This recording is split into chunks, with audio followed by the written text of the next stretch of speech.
All right, well, thank you very much for coming today, and I first off wanted to say thanks to Little Professor for having us. Welcome to the new season of One Quick Coffee. This is kind of our live event of our podcast, which is called One Quick Question with Infomedia. So we'll have this available sometime in the next few weeks as a podcast. So if you like what you hear today and you want to share it with somebody you work with or share it with somebody else, that will be available for you. We're on the podcast, and here we kind of share tips about technology and things like that. I don't know if I introduced myself, but I'm Carrie Rollwagon, and I'm the host of One Quick Question.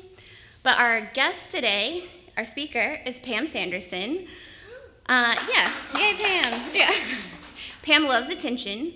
She has lots of Google reviews, positive Google reviews that mention her by name. She loves when that happens. She loves when we talk about it. None of that is true. But she does have like a real depth of knowledge on this topic and on many topics. And what I love about Pam is that she is an expert, but she shares information in a way that's really relatable. And especially for this topic, this is a topic that Pam and I have both really deep dived in. There's a lot of misinformation. There's a lot of stuff about like you have to do all of these hard things. You have to climb this mountain. And she is really good at kind of knowing the parts that you can skip and also leading you up the mountain. So I think she's perfect for our topic today, which is website accessibility. And Pam will tell us more about that. Welcome, Pam. All right. Hi, everybody.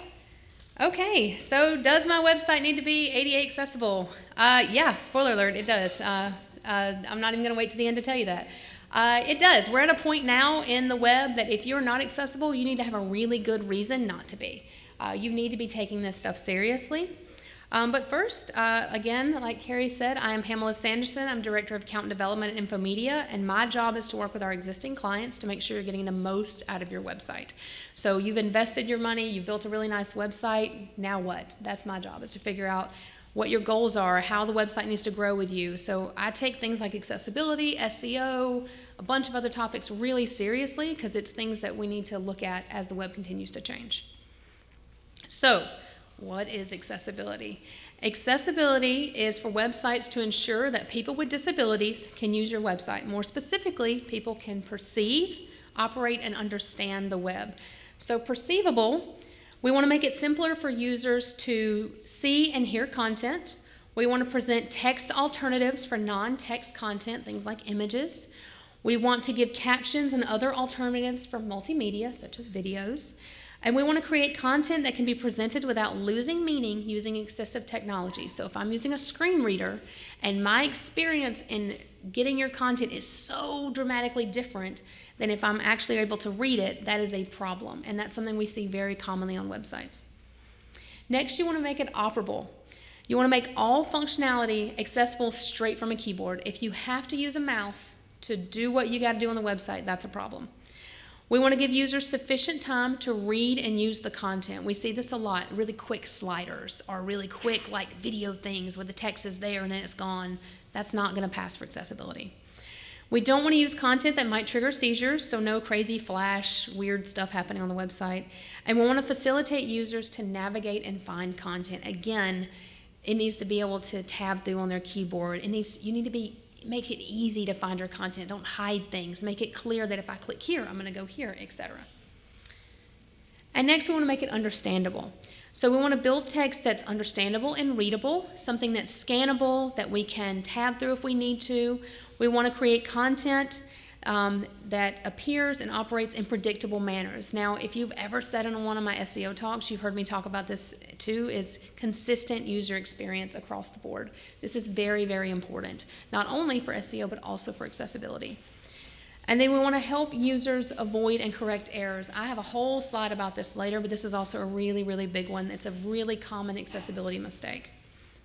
So, we need to be accessible, but who determines what it means to be accessible? So the first is the ADA, Americans with Disabilities Act, and the other is WCAG, or we like to call it WCAG. And what those are, so the ADA, Americans with Disabilities Act, so the actual laws are still being interpreted. There's no like actual, unless you're in certain industries that you have government funding, there's no law that says you have to do this, this, and this. it's still very vague. But there are guidelines which are provided by WCAG, WCAG, that create the standard of what it means to be accessible. And so when you're concerned with complying with ADA, that's the guidelines we use to know what we need to do. Now, a really important thing to note is accessibility is a practice that has to be maintained, not a certification to be obtained. So this is not something that you can do and check the box and say, I'm done, next thing. This is something you have to consistently look at. This is also not something that somebody can just look at you and say, well, you're done, you've reached accessibility, because as the website changes, you add content, remove content, adjust content. As the web changes, it may not be accessible. Things that you thought were good won't be good anymore. So it's something you have to continuously be looking at. So there are 3 levels of accessibility as defined by WCAG. The first is level A. That's the lowest. Every website at a minimum should be at least level A. But this is the least amount of rules. It's not a whole lot that you have to do to get this, but it's still also something that you cannot rely on your web developer to say, oh, it's done. You have to, a lot of clients will say, well, I just built a website in the last year, so surely it's at least level A. Not necessarily. It may be that the website was built to level A or level AA standards, but all your content, which you often control, may not be accessible. So you may still not be like passing an accessibility test, even if you have a recently built website. This is something that requires all the parties that work on your website to be involved. You, anyone on your content team, usually I work with clients that have multiple people on their team to add content, your web developer, your marketing person, everybody needs to be looking at the content through the lens of accessibility. So next is AA. So this is the range that we recommend to everybody. This is what we recommend for our clients. So AA is level 2. It's a little bit stricter, but it's not so strict like AAA that you have to start cutting content. So AA is where we recommend, that's where we like to be, that's where we recommend for people. With AAA, that is the strictest level of accessibility. With AAA, there are some types of content that you just really kind of have to cut at that point. In order to meet AAA standards, you're going to have to be very, very strict. And only very specific industries or websites must adhere to AAA. Like for instance, the American with Disabilities Act, their own website doesn't meet AAA standards. It is very difficult to meet and maintain AAA. So not something that we come across very often. Why should you care? So successful businesses are targets for lawsuits. So again, there's no law that says you got to do this, this, and this, but it does not mean that you can't be caught up in a lawsuit, because maybe rightfully so. Maybe somebody was trying to purchase something on your website, or they were trying to fill out a form and they couldn't. And we've seen cases where we've read about cases where they reached out to the business and were like, hey, I can't do this. And the business was, or the organization was like, they ignored them. They didn't do it. So they had to sue them. But then the more common lawsuit we see are the frivolous lawsuits. And these are the ones where it's one attorney or person that's just suing companies over and over and over again. They'll hit 20 in a day or more. And all they're doing is they'll send you a letter, they want you to respond. If you respond, they're going to want to settle with you. It's really just a cash grab. But the way that you can defend yourself in those is to actually be trying to make your website accessible. Because then you can say, well, we're doing this, we're making a good and faith effort, here's everything we're doing. We have an open line of communication, so if there is an accessibility issue, somebody can report it to us. These are the things that you need to do to help try to win those lawsuits. But I will put a word of warning here. If you work with a service or a company that says, we can help you prevent being sued, that is a red flag. No one can prevent you from these suits. It doesn't matter how much accessibility stuff you're doing. Anybody can sue you for any reason. You may still get one of these letters. You may still get a suit. There's really nothing to prevent it. The only thing you can do is do the work, you mitigate the risk, and you can help win those lawsuits. Next is accessibility can be good for site traffic. As we go through this, I'm probably annoyingly so going to repeat myself several times and say, I would say this for SEO too. A lot of these things are just best practice across the web. When you make content available to everybody, you're going to make it good for SEO. You're going to make it good for your regular users as well. Some sites see up to a 20% increase in traffic once they fix their accessibility issues. Do you have any idea what some people would pay for a 20% increase in traffic? Like, this is a big deal. These issues can help SEO, like Google bots, index your site. They're just going to overall lead to a better user experience. Next, accessibility is good for civil rights. Making digital content equally accessible to everybody, especially those with disabilities, can make your services increasingly seen as essential services. And then we're making digital assets available to use for all. Accessibility is considered due diligence. It shows good faith and contributes to the protective legal umbrella that your company and most companies need. Accessible site aims to accommodate everybody, including people with disabilities. This inclusiveness is critical from an ethical standpoint.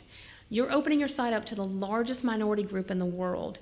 It can help boost your online presence. 1 in 4 people need some form of accessibility in order to be able to read content. Think of all the people you know in your life that just have color blindness. This is a very, very common issue. So making sure that you do what it takes to keep your key demographic from bouncing off the site and to your competitors is important. Okay, so we've talked about what accessibility is. We've talked about why you need to pay attention, but what are the most common issues? I get this question a lot. Like, okay, I get it, I need accessibility, but how do I know if my site's, like, what things can I look for? So the most common accessibility mistakes, these are not all of them by any means. If you ever happen to read the WCAG guidelines, it's not exciting reading. I wouldn't recommend it, but if you ever did, you're gonna see that there's a whole lot of rules that you gotta do, but these are the most common ones. So the first is alt text on images. So what this is, it's a description on the image that says what the image is. And a lot of times this is missing on websites. This is the most common thing we see. Like if we run an accessibility checker, it'll be like 100 out of 150 issues. And so important tips for alt text. 1, you need to have it, but it is not a place to keyword stuff. I still hear this as like seen as an actual SEO strategy. Okay, well in your alt text, on your description image, like put in all these keywords. So instead of saying person reading a digital strategy book, you would say like Infomedia WordPress website developer reading best website digital strategy for business book in Birmingham, Alabama. Oh my God, can you imagine using a screen reader and going through a website and you hear that ridiculous fluff over and over and over again every time an image like that shows up? It would be the worst website experience. Forget bouncing, I'd want to blow the website up. Don't keyword stuff in your alt text. Just don't do it. It should be very concise, clear, to the point. What is that image? And the barest terms. Now, that's not to say that if a keyword, if it is natural that one would be there, that you can't use it. I'm not saying that. I'm just saying this is not a home for SEO optimization. This is real people using this. The next is alt text is not needed for images for purely decorative purposes. If it's a background image, if it's just a texture image, if it's not something that's actually trying to convey a message, it's considered non-essential content. It doesn't need alt text. This is the same example. Like if every single image, even just decorative ones, had alt text, if I'm using a screen reader, I gotta hear that over and over and over again for every time that decorative image is used. Again, mind-numbing. Don't do it to people. This is real people using this, so we want to make it a really good experience. And then make it meaningful, make it useful. Again, this is supposed to serve a real purpose, so try to keep it concise. This is not, it doesn't have to be a full sentence, doesn't have to follow like typical grammar, it's just very, very concise. So the next most common issue is color contrast. It's funny, when I was practicing earlier, I couldn't actually even see that it was up there. I had to go and look. So this is another one that we see a lot. The most common one, and I actually saw this yesterday, is gray text on a gray background. I guess with like gray is our hit color. I see this a lot on websites. It just looks very modern, looks very whatever. Terrible for accessibility. I have trouble perceiving that. I know users do as well. So with color contrast, it's a very common accessibility issue. It creates issues with people with visual impairments, but also people with certain types of color blindness. When text doesn't properly contrast the background, the content becomes much harder to read. This is a huge percentage of the population. Around 1 in 12 men are affected by color blindness or some form of it, and around 1 in 200 women have some degree of visual color deficiency. So this issue can significantly impact your website. Well thought out color contrast can lead to a better user experience, better design, and better click-through rates. So sometimes this is where accessibility and design can kind of clash a little bit. The designer's like, no, this looks really good, but maybe the font is really thin and it doesn't contrast enough, or the color's a little weird. This is where you kind of have to say, no, okay, that's not gonna work for accessibility, we gotta change this. And it's a really easy thing to do. I actually see it a lot in footers. And if you go and look at your website, look at your footer, because this is a really common place I see it, like the buttons, it'll be like a dark blue and then like a slightly lighter blue on top. That's going to fail for accessibility. So footers is a place I see this pretty commonly. Another is on top of images. If it's a really busy image and then you've got like a light text on top, that's not accessible. So look for like little areas like that. Those are the most common things. Next is no alt text on buttons or unlabeled link text. So why do we need labels? So links with no actual description pose an accessibility issue. And what I mean by this is, say you have a block on your website and there's an image and that image conveys something, and then there's a button underneath it that says learn more. If I'm using a screen reader, I can't visually see that image. Maybe there's some like alt text on there, but I don't really know what I'm gonna get when I click learn more, because I can't see all the stuff around it that may tell me. So an ARIA label is gonna, something on the back end that will show, like, let that screen reader know, all right, when you click this, you're gonna go here. Here's the action that you're actually taking. It just helps define it for people that wouldn't otherwise be able to perceive it. So they're very, very important. You wanna use descriptive calls to actions or ARIA labels. So sometimes if you don't wanna have to do the ARIA labels, instead of using learn more, you can just make your button be descriptive to what's actually happening. I don't know, I can't think of one on top of my head, but call us or click to go here. Make it really descriptive about the actual action that's taking. But if you want to be more vague and cute, then you need to use an ARIA label. Okay, so when a user uses a screen reader, now it may be hard to see, but notice how I'm tabbing through the form here on this little video.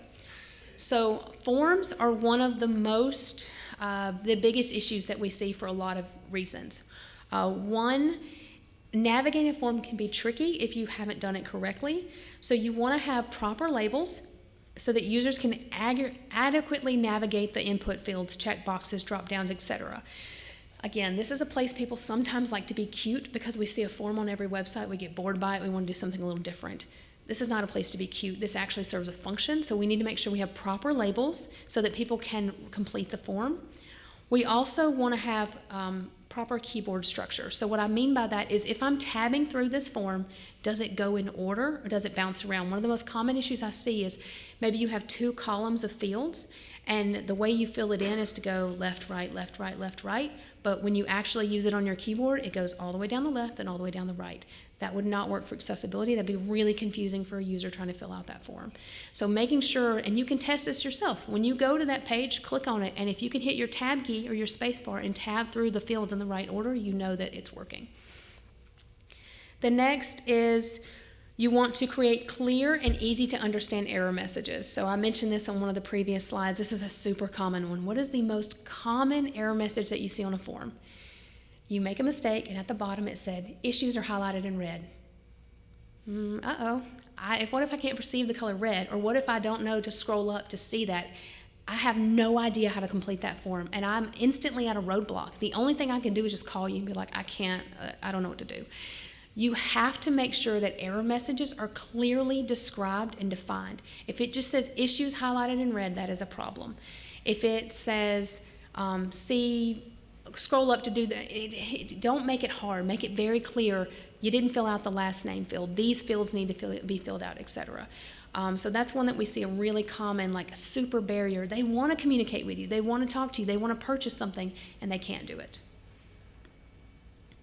Okay, so here we go. So the other thing is inaccessible visuals and multimedia. So you can see here a beautiful video of Caleb. And notice we have, not only do we have graphics on it to define who he is, but we also have captions. So it's very important to make sure that if I can't visually perceive that video, that I either have captions, or if you didn't have captions put on the video, maybe it's an older video, that you have a transcript of that video. Transcript, you can use transcription services. They're very inexpensive. They'll transcript the video. Now they're using AI to do it, so I really highly recommend going through and doing a manual check on it, just to make sure it makes sense and it doesn't have something crazy. I know that my accent AI does not love it, so I always have to manually check it. So you want to make sure that you've done that, you've done the work, and you can put that transcription up. So sometimes you don't have to necessarily put in a caption. Maybe it is just making sure there's an alternative form to get that content. The same thing with like maps. Maps are another thing that can be really hard for accessibility. I worked with a company a year or so ago that they had a map that showed their boundary of the area they work in, and it was just a visual map. Well, that fails on accessibility because if I can't visually perceive it, I have no idea if I'm actually in your area that you work in. And so what I did was I had them write out a text version basically just saying like where their boundary was, and that was allowed that to be accessible. And so next we have unstructured headings. So if you can see an example, the option on the left is very wall of text. There's really nothing there. So if a screen reader is using this, they just have to go down the whole thing. They can't actually tab through and skip to certain content. But on the right, you have headings. And so with headings, it allows them to skip through and tab through content and actually see through. They don't have to read through the whole page. They can tab down to what's actually interesting to them. And so you want to use headings correctly, concisely, and sparingly. Now, this is literally a line item I would do from an SEO talk. This is the same across the board. You want to use headings correctly. So there should always be one heading 1, and then you want to have like your subheading should be heading 2, your sub should be heading 3, your sub should be heading 4. Use them consistently. If you've done your headings on one page as heading 2, that's the way it should be on every page. You shouldn't just randomly start using heading 3s on some pages. You want to use them in the right order. You also want them to be concise and used correctly. A whole paragraph should never be a heading. It can be just a short phrase or sentence, and it should make sense in terms of like how you've structured your content, like why that is a heading for the content below. Because if I'm using a screen reader, I'm going to tab through those headings. So maybe I'm not interested in the who you are as a company. I just want to get down to the section about your leadership. So I'm going to tab down to the heading that says leadership. So headings are really important. And again, they have a search engine benefit there. So doing this is going to benefit you as well in SEO. Next is keyboard accessibility. So your site should be accessible with just a keyboard and not a mouse. And this is something, and you can see in the video, none of this is using a mouse. We're not scrolling. We're just using the tab on our keyboard to tab through this content. And this is something that I really recommend you testing on your site on a bunch of different pages. So I would go through, you go to the page, start using your tab key on your keyboard and see if you can tab through the content. Now keep in mind, you're going to have content that would be considered non-essential content that maybe is not tabbed through. So if it's a little graphic that's a background graphic, or it's a little text that's not meaningful, some of those things you don't necessarily need in order to convey the message of the page. But anything that's important and all your buttons should absolutely not only be able to tab through, but in the proper order. If it's bouncing all over the place, you've got a problem there. So the other thing is inaccessible documents. So this is one of the most common accessibility issues and also one of the hardest to fix, because you have to, when you build the document, build it with accessibility in mind. You can go back and retrofit, but most accessibility checkers will skip documents that are linked on your site. So these are things like PDFs, Word docs, Excel, PowerPoints, whatever it may be. So the first thing is I recommend not putting things on your website that require somebody to have specific software to access, so like Word documents, things like that. You can use converters, but if you can convert it to a PDF before you upload it, that's going to be a better just user experience overall. And then when you do have PDFs, you need to run those either through a checker that says they're going to check PDFs, or you need to have a service that's going to be very specific about your PDFs. So make sure that you read that in their language, that that's something they're going to do. Because I'll go ahead and tell you, most of them are going to skip over PDFs. They consider it either third-party content or content that you need to look at with someone else. They're not doing it for you. And so also, when you're building them with accessibility in mind, make sure, the same as you would on your page, that you can tab through them, that images have alt text, that if there's clickable elements on there, that it's described. It's a lot of the same rules that you have on the website are going to be on those PDF documents. So you have to make sure to follow that as well. So the big question is, how do I do this? How do I make my site accessible? And the tough thing is it's really difficult, if not impossible, to just do it on your own. You have to dedicate a significant amount of time to be a specialist. Carrie mentioned it before she introduced me. She and I have spent the better part of a year or more, really more than that, working on this, learning it, reading WCAG. I've actually gone through that document myself several times. Again, not fun reading. And becoming where we can speak to this and we can educate clients on it. So it is something that is very complicated and can be fairly tough to navigate. But what I've done is I have some tools with like pros and cons of each that you can use to kind of help you on this journey. So I'm not saying you necessarily have to use a company like Infomedia. You don't. There are tools online that you can use. So before I get to that though, I want to just reiterate, accessibility is not a checkbox. You cannot run your homepage through an accessibility checker one time and say, oh yeah, I'm good, I passed, I'm good. You cannot do that. This is something you have to regularly look at, regularly review, because if you're doing things correctly and you're updating content on your website, this is something that you could quickly come out of compliance really within a day and need to review it again. So you must frequently review your website. So option 1, you can use an accessibility checker, and these are typically free or have a free version. An example is one like accessibilitychecker.org. What you do is you run the site through it. Typically it does it one page at a time, so you do need to be specific about the pages you want it to look at. The pro is, again, it's free. It's web-based, so it just will review the website one page at a time, checks for accessibility. The cons, it tells you the issues. It does not resolve them automatically. It may be inconclusive, and again, it may say, well, there's a red flag here, but it's not going to say like how you need to resolve that red flag, and it may not even give you really specifics about what the red flag is. They can regularly deliver false positives because they're sort of the most common denominator of accessibility checkers, and they require manual page-by-page checks, and they don't do scans automatically. So this is something you have to manually say, okay, I want you to scan this page, this page, this page, this page. You have to run the reports, and then every time you want to do it, you have to go and manually do that again. So the next is an accessibility plugin. These are great. They constantly monitor your website for accessibility issues. An example of this is UserWay, Accessibility. There's a bunch of them out there. Really, you can kind of throw a dart and hit 4. For issues, it cannot automatically, it uses AI to resolve a lot of the issues. So like for instance, remember how I mentioned like if we get a checker and it'll say like 100 out of 150 or just alt text missing from images, it'll resolve all that automatically for you. You don't actually have to go through and put in alt text for every image. It just uses AI to understand what's in the image and put in alt text. And then you can go override it if it's not what you want it to say. But it'll resolve a lot of issues just on its own. For issues it cannot automatically resolve, and sometimes that's going to happen, it'll tell you a report about where the issue is, what it is, and how to resolve it. And now these are paid services, but with the pro plans, typically there's some form, especially with UserWay, of legal help. So if you were to get a lawsuit, they give up to a certain amount of hours to help you. They'll give you the reports you need to be able to defend it, reports to your attorneys for what they need. They'll kind of advise you, and that's part of the service. So that's something that gives a lot of people just a lot of protection in order to make sure that you're not just, if you were to get those suits, you're not left out like kind of flapping in the wind.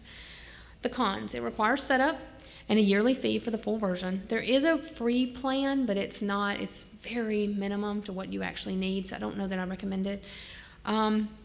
It's not perfect, and it may miss some issues. There's really not a perfect solution, and so sometimes you may also have to do a manual audit, which I'll get into in the next slide.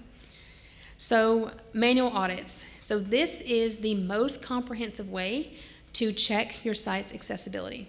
What this is an actual human using fundamental accessibility tools is going to go through your site page by page, and they're going to create a massive report to tell you all of the issues.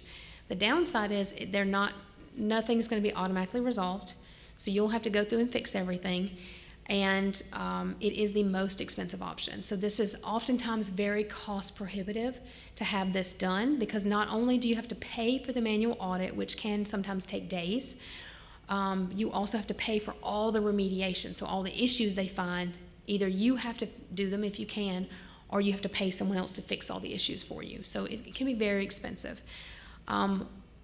What do we recommend? So we actually use UserWay. This is not an ad for UserWay, it's just what we use. There's, again, lots out there. We researched, I really can't remember how many, so many, and that was the one we felt like was the best service for all the different plans that they offered.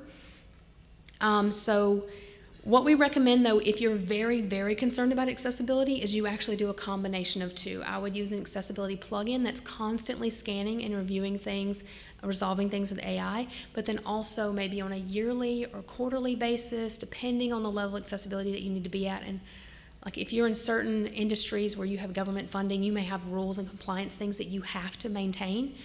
then you may want to set up manual remediation as well, like manual audits. So you might want to use a combination of both, but just keep in mind, again, the manual is the most expensive, but sometimes that's good to, you have the one that's running all the time, and then once a year you go and do the manual just to catch anything that the plugin may have missed. Okay,